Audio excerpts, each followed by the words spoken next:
Encyclopedia کی حیثیت رکھتی ہے، بہار شریعت کی طرح دیوبند و نجد میں بھی کوئی فقہ حنفی پر آج تک کتاب نہیں لکھی جا سکی۔ ایک کتاب کسی نے بہشتی زیور لکھی تو اس میں اس نے کھانا پکانے کا طریقہ، پکانا کرنے کا طریقہ، گھر میں چھانے کے لیے کیا کرچھل اور چمچہ اٹھانے کا طریقہ یہ لکھا، مگر امام احمد رضا کے اس فیض یافتہ نے جب بہار شریعت لکھی تو اس کی برکت سے آج تمام دارالفتہ میں شریعت کی بہار نظر آتی ہے۔ حضرات،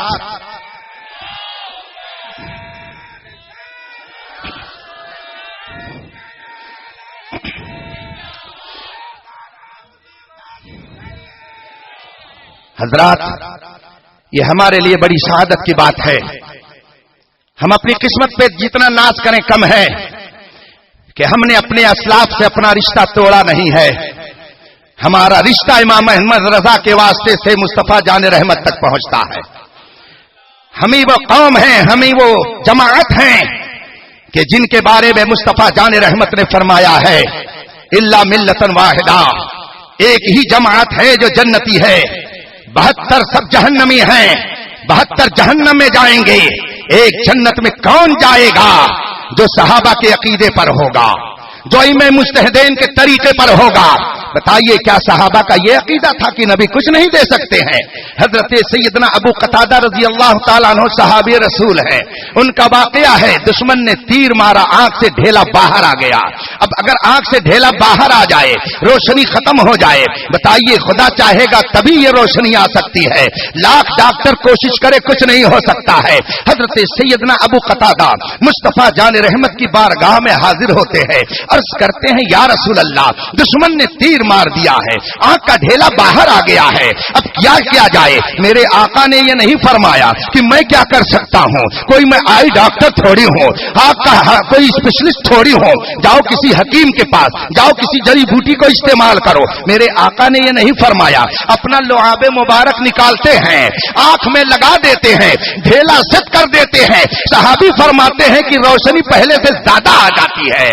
الحمدللہ پانی کی قلت ہے، پانی کے لیے جب تلاش جاری ہوئی، ایک کنواں ملا، پانی اس کا بھی کھارا نکلا، پینے کے قابل نہیں تھا۔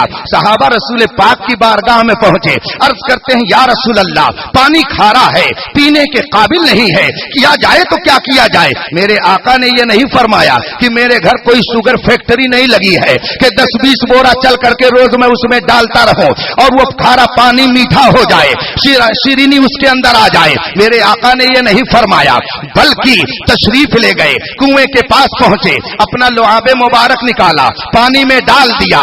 صحابہ فرماتے ہیں کھارا پن دور ہو گیا، سارا پانی مٹھاس میں تبدیل ہو گیا۔ اعلی حضرت فرماتے ہیں کون دیتا ہے؟ دینے کو وہ چاہیے، دینے والا ہے سچا ہمارا نبی۔ اس لیے رفیقان محترم، آپ اپنی قسمت پر ناز کرو کہ آپ کا رشتہ صحابہ سے ٹوٹا نہیں ہے، ٹوٹا ان کا رشتہ ہے جن کو آج حکومتیں بھی توڑ رہی ہیں، داعش کو حکومت توڑ رہی ہے، بoko حرام کو لوگ توڑ رہے ہیں، نہ جانے کتنی دشمن تحریکیں اٹھ گئی اور آج ٹوٹ رہی ہیں۔ میں بہت ہی ادب کے ساتھ اپنے ان بزرگوں کی بارگاہ کے حوالے سے آپ تک یہ پہنچانا چاہتا ہوں کہ آج جو تحریکیں اکابر کے مزار پر بلڈوزر چلا رہی ہے، جن تحریکوں کے ذریعہ بم پھینک کر کے ہمارے اسلاف کے مزارات کو توڑا جا رہا ہے، جنازے کو نکال کر کے جلایا جا رہا ہے، یہ کوئی مسلم نمائندہ تنظیم نہیں ہو سکتی ہے، یہ کوئی مسلمانوں کی تحریک نہیں ہو سکتی ہے۔ مسلمان تخریب کاری کے لیے نہیں آیا ہے، وہ تو تعمیر کا کام کرتا ہے، وہ بزرگوں کے مزارات بھی تعمیر کرتا ہے، ملک کی ترقی کے لیے تاج محل بھی تعمیر کرتا ہے۔ رب قدیر ہم کو اپنے اسلاف کی بارگاہ میں مؤدب رکھے۔ آج بہت ساری تحریکیں چل رہی ہیں، مگر کچھ تحریکوں نے انا کا شکار ہو کر کبھی امام احمد رضا کو تنقید کا نشانہ بنانا شروع کر دیا، کبھی امام احمد رضا کے مشن کو آگے لے کر چلنے والے، ان کے مشن کی حفاظت کرنے والے ان بزرگوں کو نشانہ بنانا شروع کر دیا۔ کبھی کوئی تاج الشریعہ کو کچھ کہتا ہے، کبھی حضور محدث کبیر کو کچھ کہتا ہے، مگر سنو ان اسلاف کا دامن تقدس اتنا پاکیزہ ہے اور یہ ایسی بلند ہستیاں ہیں، یہ علم کے وہ سمندر ہیں کہ میں کہہ سکتا ہوں نکالی سینکڑوں نہریں کہ پانی کچھ تو کم ہوگا، مگر پھر بھی میرے دریا کی طغیانی نہیں جاتی۔ یہ الحمدللہ یہ وہ ذوات قدسیہ ہیں کہ جن سے اہل سنت کی بہار پائی جاتی ہے۔ یہ تو بہت بڑی ذات ہے، یہ لوگ تو ہمارے وہ نشان عظمت ہیں کہ جن کے دامن سے وابستہ ہونے والا بھی عظمتوں کا نشان بن جاتا ہے۔ یہ وہ بزرگ ہستیاں ہیں کہ ہر باطل تحریک کا جواب دیتی ہوئی نظر آتی ہیں۔ ان کے قدموں کی برکت سے ہم غلاموں کے اندر بھی کچھ نہ کچھ شعور پیدا ہو گیا۔ میں آج سے 3 سال پہلے مدینہ منورہ میں حاضر تھا، غالباً رمضان شریف کا مہینہ تھا، عصر کی نماز ہو چکی تھی۔ میں مسجد نبوی کا جو قدیم حصہ ہے ترکی حکومت کا بنوایا ہوا، اسی میں بیٹھا ہوا تھا، عصر کی نماز ہو چکی تھی۔ اتنے میں ایک نوجوان ایک کتاب لے کر کے آیا، کتاب زمین پہ رکھا اور نماز پڑھنے لگا۔ میں نے کتاب ہاتھ میں لے لیا، کتاب کا نام تھا البدایہ والنہایہ، کتاب میں نے ہاتھ میں لے رکھی تھی۔ جب وہ نماز پڑھ چکا میں نے اسے کہا السلام علیکم ورحمۃ اللہ، اس نے عربی لہجے میں جواب دیا۔ میں سمجھ گیا کہ یہ یہی کہیں کا رہنے والا تھا، شکل و شباہت سے لگ رہا تھا کہ غالباً یہ بلال حبشی کے خطے سے تعلق رکھتے ہیں، سوڈان کے رہنے والے ہیں، اس لیے دل میں اور تھوڑی سی اہمیت پیدا ہو گئی تھی کہ میرے بلال کے رشتے سے وہاں کے قرب و جوار میں ہو سکتا ہے کہیں کے رہنے والے ہوں۔ چنانچہ میں نے جب ان سے سلام کیا انہوں نے جواب دیا۔ میں نے ان سے پوچھا میں تشتغل، آپ کرتے کیا ہیں، آپ کا مشغلہ کیا ہے، آپ کا کام کیا ہے؟ انہوں نے 2 ٹوک جواب دیا، اتعلم فی الجامعہ الاسلامیہ بالمدینہ المنورہ، میں مدینہ یونیورسٹی کا اسٹوڈنٹ ہوں، میں اس میں پڑھتا ہوں۔ میں نے سوچا ذرا گفتگو اور آگے بڑھائی جائے، چنانچہ میں نے اس سے پوچھا هل قرأت کتابا فی العقیدہ، کیا آپ نے عقیدے کی کوئی کتاب پڑھی ہے؟ انہوں نے کہا نعم قرأت، ہاں میں نے پڑھی ہے۔ اب میں نے سوچا ذرا کچھ معلوم کیا جائے، چنانچہ عصر کی نماز کے بعد فوج در فوج لوگ رسول پاک کی بارگاہ میں سلام پیش کرنے کے لیے حاضر ہو رہے تھے، تو میں نے اس سے یہی سوال کیا الناس يذهبون الى روضة النبي صلی اللہ علیہ وسلم ويسلمون علیہ هل النبي صلی اللہ علیہ وسلم يسمع، یہ جو لوگ رسول کی بارگاہ میں حاضر ہو کر سلام پیش کر رہے ہیں کیا رسول پاک اسے سن رہے ہیں؟ جو ہی میں نے یہ سوال اس سے کیا، اب اس نے نہ آؤ دیکھا نہ تاؤ، قرآن کی ایک آیت پڑھی، وہ کہتا کیا ہے؟ قال اللہ تبارک و تعالی فی القرآن انک میت وانہم میتون فکلہم سوا سوا۔ آپ نے نہیں سمجھا ہوگا، وہ جواب مجھ کو دے گیا۔ وہ کہتا کیا ہے کہ قرآن میں اللہ نے فرمایا ہے انک میت، اے نبی آپ پر بھی موت طاری ہوگی، وانہم میتون، اور دوسرے لوگوں پر بھی موت طاری ہوگی۔ یہ قرآن کی آیت اس نے پڑھی۔ اب اس کے بعد میں خود اس کا جملہ تھا فکلہم سوا سوا، سب برابر ہیں۔ اس کا میں نظریہ سمجھ گیا کہ وہ یہ کہنا چاہتا ہے کہ سب مر کر مٹی میں مل گئے، کوئی نہیں سنتا ہے، نبی بھی نہیں سنتے ہیں۔ میں سمجھ گیا اس کے اندر وہابیت کے جراثیم پیدا ہو گئے ہیں، اس لیے امام احمد رضا کی سوغات میں نے سوچا کچھ اس کو دے دی جائے، ہو سکتا ہے کہ اس کا دامن مراد بھی بھر جائے۔ چنانچہ میں نے اپنی گفتگو کو آگے بڑھایا، میں نے کہا هل سمعت اسم الشیخ ابن القیم، کیا آپ نے ابن قیم کا نام سنا ہے؟ یہ ابن قیم کون ہے؟ غیر مقلدوں کا بہت بڑا مذہبی پیشوا ہے، وہابیوں کا امام ہے، وہابیوں کا مقتدا ہے، اس لیے میں نے اس کا نام پیش کیا۔ میں نے کہا کیا آپ نے ابن قیم کا نام سنا ہے؟ اس نے کہا نعم سمعت، ہاں میں نے سن رکھا ہے۔ میں نے ان سے پھر دوبارہ پوچھا هل قرأت کتابہ الروح، کیا آپ نے ابن قیم کی کتاب الروح کا مطالعہ کیا ہے، اسے پڑھا ہے؟ یہ ابن قیم کی ایک کتاب ہے جس کا نام ہی ہے الروح۔ میں نے اس کتاب کے بارے میں اس سے پوچھا، اس نے کہا لا ما طالعت هذا الكتاب، میں نے اس کتاب کا مطالعہ نہیں کیا ہے۔ چنانچہ پھر میں نے اس سے دوسرا سوال کیا کہ اگر میں ابن قیم کے حوالے سے کچھ کہوں تو آپ سننے کے لیے تیار ہیں؟ اس نے کہا نعم، ہاں سنوں گا۔ میں نے اس سے کہا قال ابن القیم فی کتاب الروح قد صح عن النبی صلی اللہ علیہ وسلم ان الانبیاء احیاء فی قبورہم یصلون۔ میں نے ان سے کہا کہ ابن قیم نے اپنی کتاب الروح کے اندر لکھا ہے کہ صحیح حدیث سے یہ ثابت ہے کہ سارے نبی اپنی قبروں میں زندہ ہیں اور وہ نماز پڑھتے ہیں. تو اب اس کو آپ مانیں گے کہ نہیں مانیں گے؟ اب وہ بیچارہ خاموش، کیونکہ پہلے وہ جواب دے چکا تھا انک میت، مردہ ہیں. اب وہ جب اپنے گرو گھنٹال کی بات کو سن، اب اس کا کلیجہ پھٹ گیا، خاموش ہے. میں نے کہا ہل تسلم، کیا آپ اس کو تسلیم کرتے ہو؟ بادل ناخواستہ کہتا نعم وسلم، ہاں میں اس کو صحیح مانتا ہوں، میں اس کو تسلیم کرتا ہوں. جو ہی اس نے تسلیم کیا، میں نے اس سے کہا الاخ لی سوال، میرے بھائی میرا ایک سوال ہے. اس نے کہا ماذا، وہ سوال کیا ہے؟ میں نے کہا آپ نے قرآن کی آیت پیش کی اور اس سے آپ نے یہ ثابت کرنا چاہا کہ نبی معاذ اللہ مردہ ہیں، اور جو حدیث میں نے پیش کی اس کو آپ نے تسلیم کر لیا، اس حدیث سے ثابت ہے کہ نبی زندہ ہیں. تو اب میرا سوال یہ ہے کہ قرآن کے فرمان کے مطابق آپ کے نظریے کے تحت نبی مردہ ہیں اور حدیث سے یہ ثابت ہے کہ نبی زندہ ہیں، تو جو مردہ ہوگا وہ زندہ نہیں، جو زندہ ہوگا وہ مردہ نہیں. تو اب یہ بتائیے کہ قرآن صحیح ہے یا حدیث مصطفیٰ صحیح ہے؟ دونوں میں صحیح کیا ہے؟ دن میں جناب کو تارے نظر آنے لگے. اب وہ بیچارے سوچے تو کیا سوچے.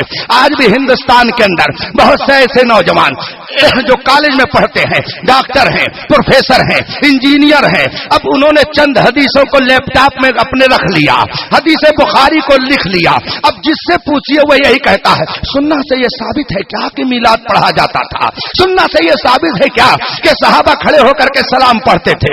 یہ ہمارا بیچارہ بھولا سنی نوجوان یہ کھڑے ہو کر کے اس کا منہ تکتا ہے، یہ کراس کویسچن نہیں کرتا ہے کہ حضور ذرا وہ حدیث ہم کو بتا دیجئے جس میں رسول پاک نے اپنے ماننے والوں کو منع فرمایا ہے کہ تم میرے اوپر کھڑے ہو کر کے سلام مت پڑھنا.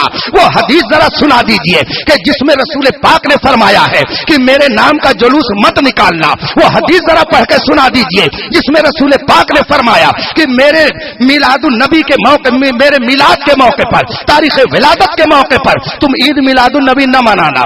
آپ ذرا ان سے یہ حدیث پوچھ تو لیجئے. حضور محدث کبیر تو بہت عظیم ذات ہے.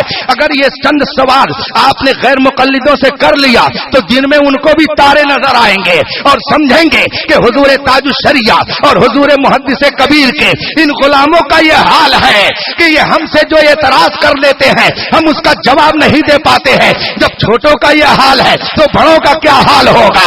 وہ دم اپنا توڑتے نظر آئیں گے. میں نے جب اس سے سوال کیا تو اب وہ بیچارہ پریشان. وہ کہتا کیا ہے کہ کلاہما صحیحان، دونوں صحیح ہے. ظاہر سی بات ہے وہ یہ کہہ تو سکتا نہیں تھا کہ حدیث غلط ہے، وہ یہ کہہ تو سکتا نہیں تھا کہ قرآن کی آیت غلط ہے. وہ کہتا ہے کلاہما صحیحان، دونوں صحیح ہے. میں نے پوچھا کیفا، یہ دونوں کیسے صحیح ہو سکتے ہیں؟ اب وہ پریشان ہو گیا، اس کا کوئی جواب نہیں دے سکا. اب بچوں کی طرح وہ میرا ہاتھ پکڑ پکڑ کر کے کھینچ رہا ہے. کہتا ہے بین لنا الشیخ معنی هذه الآیہ وهذا الحدیث، بین لنا معنی هذه الآیہ وهذا الحدیث. شیخ ہمیں اس آیت کا اور حدیث کا مطلب بتا دیجئے، دونوں کی تشریح ہمیں کر کے سمجھا دیجئے. میں اس وقت شکر گزار ہوا امام احمد رضا کا کہ اے امام احمد رضا، تو نے اگر اس طریقے کی مشکلوں کو حل کرنے کا طریقہ نہ بتایا ہوتا تو آج ہم بھی اسی حیرت میں پڑے ہوتے. مگر تربت انور پر تمہاری رحمت و نور کی بارش ہوتی رہے کہ قبر میں جا کر کے بھی تو نے ہمارے علم کے اضافے کا سامان بنا دیا ہے. چنانچہ میں نے اس سے کہا سنیے ما معنی الموت، موت کا معنی کیا ہوتا ہے پہلے اس کو سمجھو. دھڑلے سے یہ مت کہہ دو نبی تو دنیا سے چلے گئے معاذ اللہ مردہ ہے وہ آپ کا کیا دیں گے. سنو، میں نے ابن قیم کے حوالے سے بتایا کہ ابن قیم اپنی کتاب الروح میں لکھتا ہے ما معنی الموت، موت کا معنی کیا ہوتا ہے. لیس معنی الموت عدما محضا وفناء خالصا، موت کا معنی یہ نہیں ہے کہ کوئی چیز بالکل ختم، کوئی چیز بالکل خلاص. موت کا یہ معنی نہیں ہے. اگر یہ معنی لیا جائے تو بتائیے مرنے کے بعد قیامت تک اگر نیک ہے مردہ تو ثواب کس کو مل رہا ہے؟ اگر بد ہے تو عذاب میں کون مبتلا ہے؟ اس لیے موت کا معنی یہ نہیں ہے کہ کوئی چیز مر کر مٹی میں مل گئی ختم ہو گئی. ما معنی الموت، موت کا معنی کیا ہے؟ ابن قیم خود اپنی کتاب میں لکھتا ہے الانتقال من حالت الى حالت اخرى، ایک پوزیشن سے دوسری پوزیشن کی طرف چلے جانے کا نام موت ہے.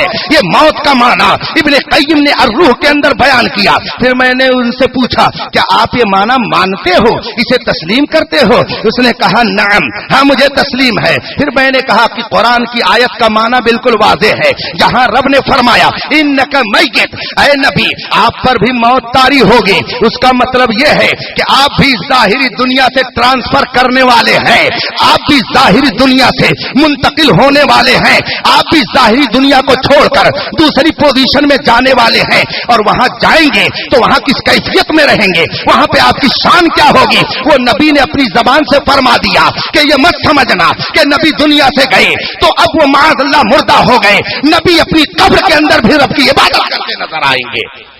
میں نے جب یہ معنی بتایا تو کہتا نعم نعم. اب آخر میں کہتا کیا ہے, انا مالکی, انا مالکی, میں غیر مقلد نہیں ہوں بھائی, میں مالکی مقلد ہوں. الحمدللہ تھوڑی سی میں نے گفتگو کی, دونوں معنی وہ سمجھ گیا. اس کے بعد میں اس نے میرا شکریہ ادا کیا. آج بھی ہندوستان کے اندر یہ نجدی وہابی ایک رخ دکھا کر کے قوم کے نوجوانوں کو گمراہ کرتے ہیں, اور جنہیں کچھ نہیں آتا لیپ ٹاپ پر اپنا علم دکھاتے ہیں. وہ ڈاکٹر بن گئے, انجینئر بن گئے, پروفیسر بن گئے, وہابیت کی گود میں چلے گئے. اب ہمارا یہ نوجوان کہتا ہے کہ یہ پڑھے لکھے جتنے ہیں یہ سب تو وہابی ہیں. ارے میاں سنو, پڑھے لکھے اگر جتنے ہیں وہ معاذ اللہ وہابی ہو رہے ہیں, تو یہ بتائیے کہ یہ سب جاہل بیٹھے ہوئے ہیں کیا؟ یہ سب یہاں پر جاہل بیٹھے ہوئے ہیں کیا؟ یہ جتنے اہل علم ہیں یہ سب جاہل ہے کیا؟ میں سچ کہتا ہوں اس وقت نجد سے لے کر دیوبند اور ندوہ تک جتنے وہابی علماء ہیں سب کو ایک طرف رکھو اور تنہا میرے محدث کبیر کو لا کر کے سامنے کر دو, ابھی پتا چل جائے گا کہ علم کا دامن کس کا خالی ہے اور کس کے علم کا دامن بھرا نظر آ رہا ہے. حضرات, میں نے اپنی گفتگو اپنی اس عظیم شخصیت کی موجودگی میں لمبی کر دی. یہ جرات رندانہ میں کہہ سکتا ہوں. میں اپنی گفتگو کو ختم کرتے ہوئے آپ سے گزارش کروں گا کہ آپ دنیا کے کسی گوشے میں رہیے, ایران میں رہیے, توران میں رہیے, افریقہ میں رہیے, لندن میں رہیے, اور جتنا چاہیے آپ دنیا کا علم حاصل کر لیجئے, مگر آپ فخر سے کہیے ہمارا رشتہ امام احمد رضا سے ملتا ہے, ہمارا رشتہ تاج الشریعہ سے ملتا ہے, ہمارا رشتہ محدث کبیر سے ملتا ہے, ہمارا رشتہ صدر الشریعہ سے ملتا ہے, ہمارا رشتہ صدر الافاضل سے ملتا ہے. ہم غلام سیدنا دیدار علی شاہ رحمت اللہ علیہ کے ہیں, ہم اپنے بزرگوں کی امانتوں کے محافظ ہیں. تم اگر ہمیں مٹانا چاہو گے تمہاری ہستی خود مٹ جائے گی. الحمدللہ نبی کے دیوانے کبھی مردہ نہیں ہو سکتے ہیں. ابو جہل کہاں چلا گیا, اتبا کہاں چلا گیا, شیبہ کہاں چلا گیا؟ بہت سارے لوگ ڈھنڈورا پیٹتے ہیں, یہ مکہ سے آئے ہیں, یہ مدینے سے آئے ہیں, یہ فلاں جگہ سے آئے ہیں. ابو جہل بھی تو مکی تھا, اتبا بھی تو مکی تھا, شیبہ بھی تو مکی تھا, ابو لہب بھی تو مکی تھا, عبداللہ ابن ابی تو مدنی تھا. یہ مکی تھے, وہ مدنی تھے, مگر کیا مکی اور مدنی ہونے کی بنیاد پر وہ جنت کی بہاروں میں رہیں گے؟ نہیں نہیں. تبت یدا ابی لہب, ابو لہب کا ہاتھ ٹوٹ جائے. آج کچھ لوگ کہتے ہیں کسی کو برا نہیں کہنا چاہیے, اور اگر آپ نے ان کی مادر پیدر کر دی تو ابھی دیکھیے کہ ساری شرافت کا آئینہ سامنے آ جائے گا. اگر آپ نے ان کو گالی دے دی تو فوراً آستین چڑھائیں گے, اور جب نبی کے دشمنوں کی بات آئے گی تو کہیں گے ارے بھائی جھگڑا نہیں کرنا چاہیے, سیاست میں جھگڑا یہ کرے, ایک بالش زمین کے لیے مقدمہ یہ لڑے, ساری کوٹ کچہری کا دورہ یہ کرے, بے تحاشا پیسہ یہ خرچ کرے, اپنی عزت کو بچانے کے لیے کروڑوں روپے یہ خرچ کرے, اور جب نبی کی عظمت کی بات آتی ہے تو کہتے ہیں یہ مولانا لوگ تو جھگڑا لگاتے ہیں. سبحان اللہ, یہ جھگڑا نہیں لگاتے ہیں, یہ جھگڑا کرنے والوں کو الگ کر کے سارے سنیوں کو ایک پلیٹ فارم پر کرتے ہیں. حضرات, کوئی چاہے مکے میں ہو چاہے مدینے میں ہو, ابو جہل بڑا بدقسمت تھا, میں خانے میں تھا محروم رہا, میں خانے میں تھا محروم رہا, اور بن دیکھے اویسے قرنی نے عشق نبی کا جام لیا.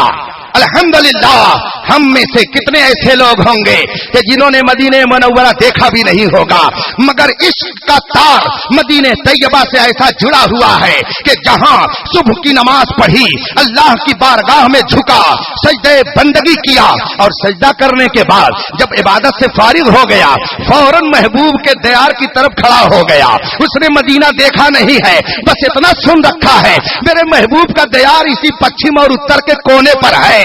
کیا محبت ہے کہ مکان دیکھا نہیں ہے, وہاں گیا نہیں ہے, صرف سن رکھا ہے کہ میرے محبوب کا مکان اسی طرف ہے, تو محبت میں اسی طرف کھڑے ہو کر کے سلام پیش کرتا ہے.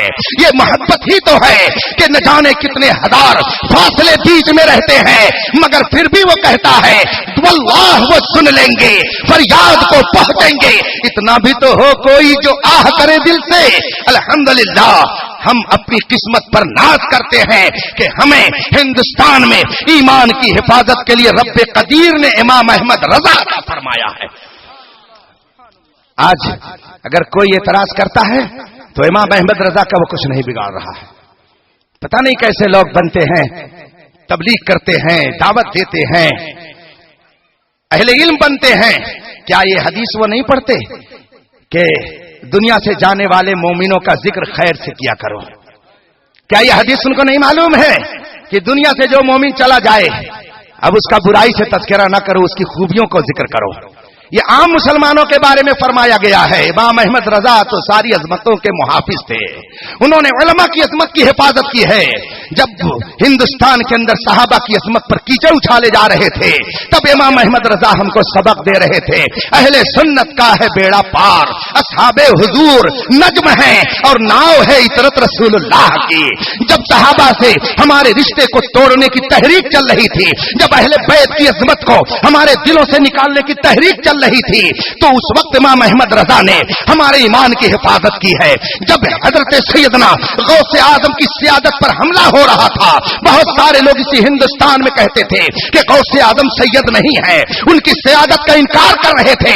کس خانقاہ نے, کس درسگاہ نے, کس عالم نے اس کا جواب دیا ہے؟ کون ہے جو دلائل سے یہ ثابت کر رہا ہے تو حسینی حسنی کیوں نہ محیط بھی ہو, اے خضر مجمع بحرین ہے دریا تیرا. یہ کون کہہ رہا تھا؟ یہ امام احمد رضا ہمیں سکھا رہے تھے. میرے بھائیوں, امام احمد رضا نفرت کی چیز نہیں ہے, وہ محبت کی چیز ہے. امام احمد رضا مصطفیٰ جان رحمت کے محبوب ہیں. مجھے اچھی طرح سے یاد ہے, میں نے واقعہ پڑھا تو میری آنکھیں پھٹی کی پھٹی رہ گئیں. علامہ ملک العلماء ظفر الدین بہاری علی رحمت و رضوان نے اپنی کتاب حیات اعلی حضرت میں بہت ایمان افروز ایک واقعہ تحریر فرمایا ہے. وہ فرماتے ہیں اپنی کتاب حیات اعلی حضرت میں کہ منشی کرامت علی, منشی لطافت حسین, یہ مراد آباد کے رہنے والے تھے مگر رہنے لگے تھے بعد میں جا کر پیلی بھیت میں. اتفاق سے مراد آباد کا ایک غیر مقلد پیلی بھیت گیا ہوا تھا, دونوں کی ملاقات ہو گئی. اب گفتگو کے بعد دونوں میں سوال و جواب کا سلسلہ جب شروع ہوا تو منشی لطافت حسین نے اس غیر مقلد سے کوئی اعتراض کر دیا. جو ہی اعتراض کیا وہ لاجواب ہو گیا, اور جو ہی لاجواب ہوا تو اس نے اعلیٰ حضرت کو گالی دینا شروع کر دیا. منشی لطافت حسین فرماتے ہیں میاں گالی کیوں دیتے ہو؟ بریلی میں ابھی مولانا احمد رضا زندہ ہے, جاؤ تم ان سے اپنے معاملات کو صاف کر لو. وہ غیر مقلد کہتا ہے نہیں, مجھے بریلی نہیں جانا ہے, مجھے وہاں جانے کی ضرورت کیا ہے, میں بریلی نہیں جاؤں گا. دن میں یہ ساری باتیں ہوئی, جب رات میں وہ سوئے جناب غیر مقلد, تو اب ان کی زبانی واقعہ سنیے. وہ جناب لکھتے ہیں رات میں جب میں سویا تو میں نے خواب دیکھا, ایک ندی ہے, اس ندی کو پار کرنا ہے مگر کوئی کشتی نہیں ہے. تھوڑی دیر کے بعد میں کیا دیکھتا ہوں کہ دو عالم ایک کشتی میں بیٹھے جا رہے ہیں. ایک دوسرے سے کہتا ہے کہ وہ باہر جو کھڑا ہے اس کو بھی کشتی میں بیٹھا لو, مگر دوسرا جواب دیتا ہے کہ نہیں وہ ناپاک ہے, اس کو کشتی میں مت بیٹھانا. یہ دونوں باتیں کرتے ہوئے کشتی لے کے چلے گئے. جب میری نیند کھلی تو میں سوچنے لگا کہ میں تو کٹر موحد, میں ولیوں سے بھی نہیں مانگتا, میں نبیوں سے بھی نہیں مانگتا, میں تو توحید کا علم بردار ہوں, مجھ کو نجس و ناپاک کیوں کہا گیا؟ چنانچہ وہ اسی فکر میں رہے مگر خود دل کو تسلی دے لیتے ہیں. وہ شاید میں نے مولانا احمد رضا کی شان میں جو جملے کہے تھے, یہ خواب اسی کی بنیاد پر میں نے اس طرح کا دیکھا ہے. آئی گئی بات ختم ہو گئی. 2 روز کے بعد پھر خواب دیکھتے ہیں. ایک بہترین خوبصورت گیٹ ہے, گیٹ کے باہر مجمع لگا ہوا ہے. اب یہ مجمع کو چیرتے ہوئے آگے بڑھتے ہیں, پوچھتے ہیں آخر یہ بھیڑ کیوں لگی ہوئی ہے, اتنا بڑا مجمع کیوں ہے؟ لوگوں میں سے کسی نے جواب دیا کہ اندر دربار رسالت لگا ہوا ہے, لوگ زیارت کرنے کے لیے جا رہے ہیں. اب یہ بھیڑ کو چیرتے ہوئے آگے بڑھے, دیکھا تو گیٹ مین بیٹھا ہوا ہے. ان سے کہتے ہیں یہ جناب کہ مجھے بھی اندر جانے دو, میں بھی زیارت کرنے جاؤں گا رسول پاک کی. اب گیٹ مین نے کہا کہ چٹھی لاؤ. انہوں نے کہا کہ میرے پاس تو چٹھی نہیں ہے. کہا بغیر چٹھی اندر جانے کی اجازت نہیں ہے. اب یہ کہتے ہیں کہ جائیے,